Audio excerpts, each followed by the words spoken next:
par rapport à eux toujours vivre le DMTV, Billy le Kamalo Banaïbele.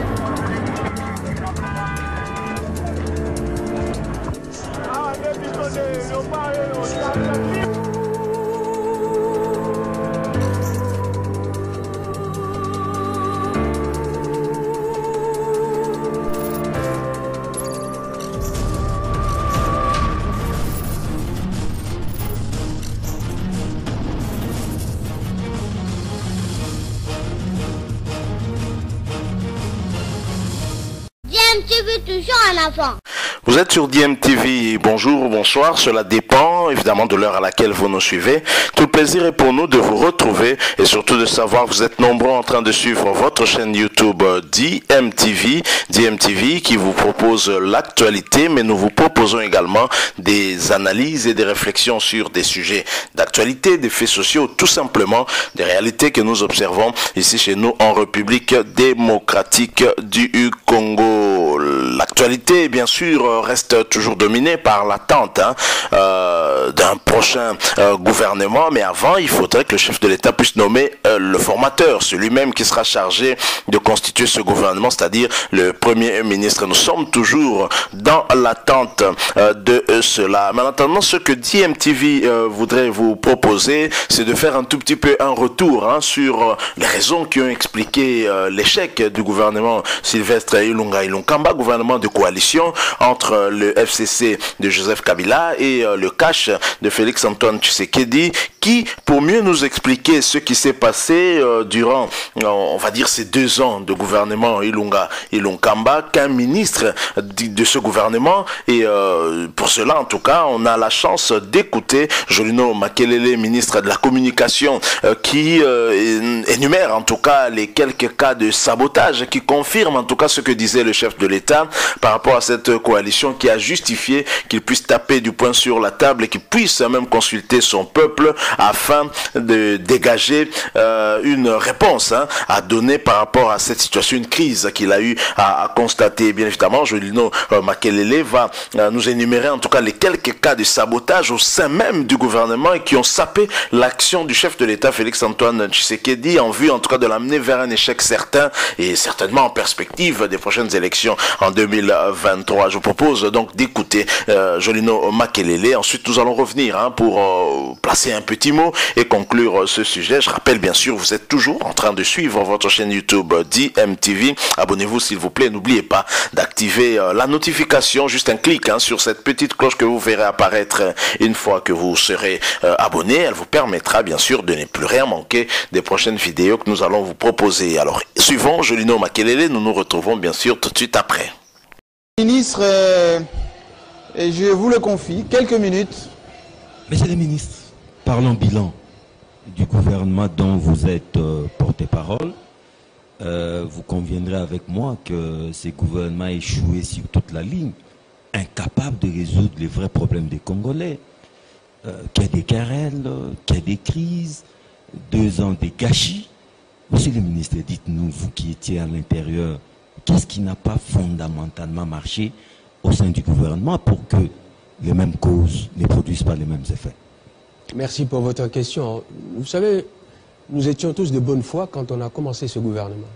On s'est dit que nous avons tous l'amour du Congo et que cet amour nous conduirait chacun dans son domaine à s'exprimer ou à agir de manière telle que le peuple congolais soit le principal bénéficiaire de l'action gouvernementale.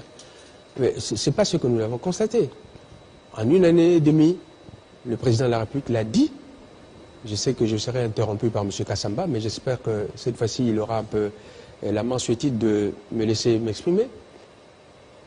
Le constat a été fait par le chef de l'État. Lui-même. Lui-même. Et je partage ce constat. En tant que membre du gouvernement, j'ai fait le même constat. Et les illustrations sont nombreuses. Je vais vous en citer, allez, 7 ou 8. Vous voyez que ce n'est pas 1 ou 2 cas. Abrégé. Non, je vais abréger. S'il vous plaît. Lorsque vous avez notre monnaie, lorsque les actions sont menées de manière telle qu'on affaiblisse notre monnaie, quand on affaiblit notre monnaie, la monnaie baisse les valeurs. Pardon? Menée par qui? Mais attendez, moi je vais vous dire. Nous avons les exportateurs de nos produits, de nos métaux et de nos minerais, lorsqu'ils vendent à l'extérieur, ils ont l'obligation de rapatrier au moins 40% de leurs avoirs ici au Congo. Lorsqu'ils ne le font pas, ils sont pénalisés. Il y a une pénalité de 5%. 5% à peine qui est prévue dans la loi.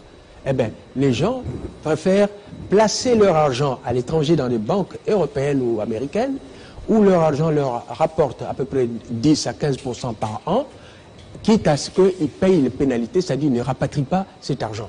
Conséquence, cet argent qui ne vient pas, c'est leur argent, qui autrement serait arrivé dans les banques privées, mais toujours leur argent. Et cet argent devait permettre à la Banque centrale de financer, par exemple, les importations ou de faire la couverture de certaines... C'est l'FCC qui a bloqué ça? Moi, je vous dis tout simplement que... Quel ministre de l'FCC a bloqué ça? S'il vous plaît. Il n'y a pas de mauvaises troupes. Pardon? Il n'y a que de mauvais chefs. Voulez-vous nous dire que le ministre de l'FCC qui a bloqué pour qu'on rapatrie les dividendes des banques? Je vous dis tout simplement que... Enfin, des entreprises. Pas l'impérium? S'il vous plaît. Nous étions dans un gouvernement, nous sommes dans un gouvernement de coalition, où le gouvernement dirige, c'est le Premier ministre qui dirige l'action du gouvernement, chef et le du gouvernement, chef du gouvernement. Ce n'est pas le Président de la République. Le Président de la République participe à la conception du programme. Mais le reste, c'est le gouvernement et évidemment le Président de la République est à la tête. Et donc, lorsque ces gens-là ne rapatrient pas leurs avoirs, des milliards, et que la Banque centrale se retrouve sans couverture. Mais c'est la faute au FCC. S'il vous plaît. Oui. Mais attendez, regardez dans la chaîne décisionnelle. Il n'y a aucun membre du cash. Dans cette chaîne le ministre du budget, c'est qui? Dans cette chaîne, non, il ne s'agit pas du budget ici. Mais dans cette chaîne, il n'y a aucun ministre cash. Donc, autant dire que ça s'apparente à du sabotage. Lorsqu'on demande que des enquêtes soient menées et que des sanctions soient prises, on ne le fait pas. Pour moi, je considère que c'est du sabotage. Lorsque vous avez de la TVA qui doivent être payées par les mêmes entreprises et que l'État doit rétrocéder à ces mêmes entreprises, et qu'au lieu d'y aller mollo, parce que les comptes de l'État ne le permettent pas, vous payez cet argent rapidement, moyennant ce que vous pouvez imaginer, c'est que vous affaiblissez les moyens de l'État. Lorsque vous donnez des exonérations sans arrêté interministériel, sans que le Conseil des ministres ne puisse disposer les exonérations qui profitent à qui? Aux amis. C'est du sabotage. Lorsque vous avez, par exemple, francophonie, nous allons avoir les Jeux de la francophonie en 2022, eh bien, nous sommes sur le plan financier en retard et nous courons un grave risque. Tout ça, c'est quoi? Pour que les gens disent, ah, Félix ne va pas. Rascom. Nous sommes de retour.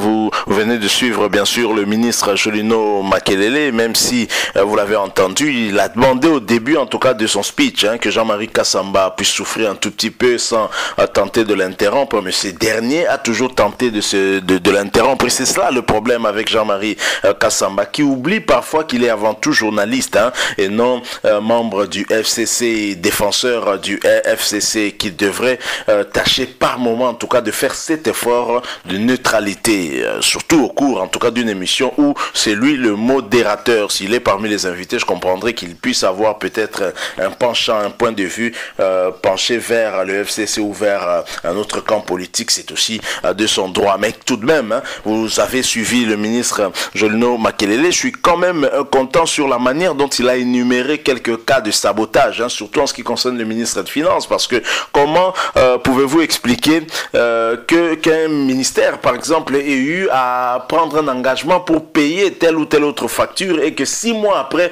cela ne soit toujours pas à payer? On prend le cas, en tout cas, du domaine du sport. Dans le football, par exemple, on sait que ça passionne la population, ça passionne le peuple. Et quand vous ne payez pas et qu'on interrompt, en tout cas, l'abonnement au moment où nous devons suivre une compétition, imaginez ce que cela peut avoir comme conséquence dans la vie des Congolais, et les Congolais qui seraient extrêmement fâchés, qui verraient la tête du pays. Et donc le premier d'entre nous tous, Félix-Antoine Tshisekedi, c'est très clairement des cas de sabotage en vue en tout cas déjà de saper l'image de Félix-Antoine Tshisekedi en perspective justement des élections de 2023. On on prépare déjà l'échec de Félix Tshisekedi, dont on est en quelque sorte aussi responsable. C'est quand même triste. C'est des ministres qui travaillent pour le gouvernement et donc travaillent pour le peuple, ne devraient pas travailler en fonction des calculs politiciens. Je pense que c'est là qui a manqué à ce gouvernement de coalition, qui n'avait pas les yeux braqués vers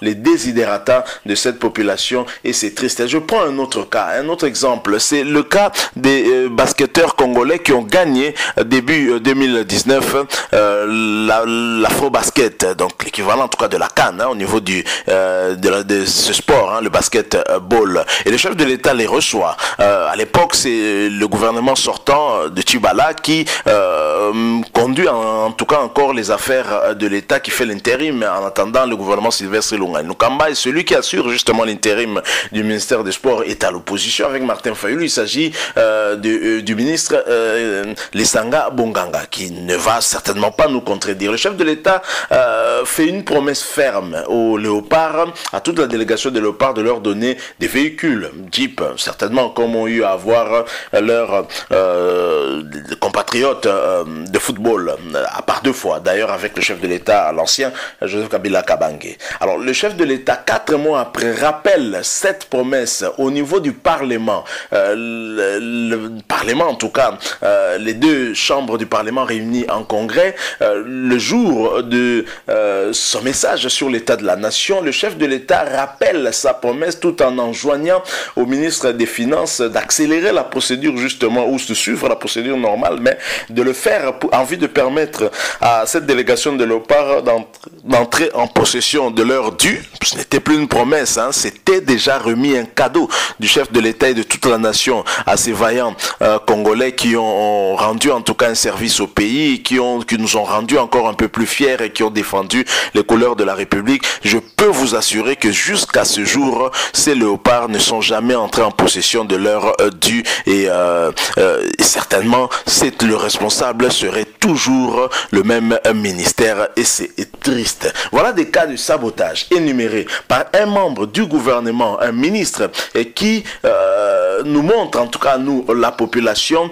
ce qui était fait au sein du gouvernement pour pouvoir saper, juste pour pouvoir saboter un individu en vue de préparer le retour d'un camp politique en 2023. Et quelle est la place de ce peuple dans la gestion quotidienne de ce gouvernement? C'est vraiment triste, et ceci nous attriste encore d'autant plus fort parce que ce peuple est tellement meurtri, a besoin, tout est urgent dans ce pays, en commençant par la sécurité au niveau de l'Est du pays, à nos compatriotes qui meurent, mais vous avez des politiciens qui font des calculs pour, en vue de 2023, revenir, alors qu'ils sont déjà au pouvoir et qu'ils devraient s'appliquer à résoudre, à répondre aux attentes des populations, et surtout des attentes de sécurité, des attentes au niveau de la santé, parce que ça ne peut pas attendre. Merci à vous qui nous avez suivis. Nous sommes arrivés à la fin. Si vous avez aimé, laissez-nous un like.